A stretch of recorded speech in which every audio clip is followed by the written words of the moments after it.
नमस्कार मु उमाकांत नाथ ABC diaries अलिभा स्मृति को स्वागत। आज कवितार शीर्षक हेउछि स्वप्न सम्राट। यही कवितार एक छोट कहानी अछि। मु अल्प दिन तले जाउथिली क्लास रे जीवा बाटरे एक गोटे पटरु देखाला सुंदर तरुणी जने। से मते हाथ ठारे डाकिले। मु संगे संगे रहीगली। किछि समय होला परे से मते देखि हसिले। मु भी हसीदेली कारण नमस्कार परे प्रति नमस्कार थाए। किंतु परवर्ती अवस्था देखिली से मते देखि हसुनथिले। से मते देखि हाथ ठारी नउथिले। मो बाँपट साइड रे आउ जणे तांकर सांग थिले। से तांको देखि हसुथिले। से तांको देखि हाथ ठारुथिले। किंतु सेही हसटी एक कविता सृष्टि करिथिला जहार नाम होउछि स्वप्न सम्राट। प्रिया प्रिया तुम चाहाणी रे देखिदेली एक कहानी। से कहानी राजा मु तुमे अटा रानी। प्रिया तुम चाहाणी रे देखिदेली एक कहानी। से कहानी राजा मु तुमे अटा रानी। तुम हाथ पाई हाथ रे मु धरी पारे खड्ग करि पारे कलिंग युद्ध साजी सम्राट हसुक।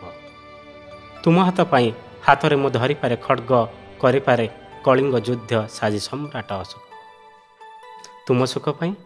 तुम सुख पाई लंघी पारे सात नुहे। तुम सुख पाई लंघी पारे सात नुहे। शत सहस्र सिंधु सही पारे असह्य वेदना शुष्क हेबा पर्यंत एही मोर रकत बिंदु। तुमे भाबुच ना प्रेम अलंकार देउछि मु तुमको काहे। तुमे भाबुच ना प्रेम अलंकार देउछि तुमको काहे। प्रिया तुमे जानी ना तुम अजाण रे भल पाई अछि मोहि। जह्न को कहली पद्म को कहिबे बोली भल पाई मु तुमको। कहले जह्न को कहली पद्म को कहिबे बोली भल पाई तुमको। हेले पूर्णिमा राति रे जोड़ी हो गले सेमाने।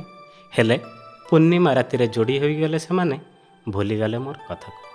प्रिया तुम चाहाणी रे देखी दिली एक कहानी। से कहानी राजा मु तुमे अट रानी। से कहानी राजा मु तुमे अट रानी। धन्यवाद।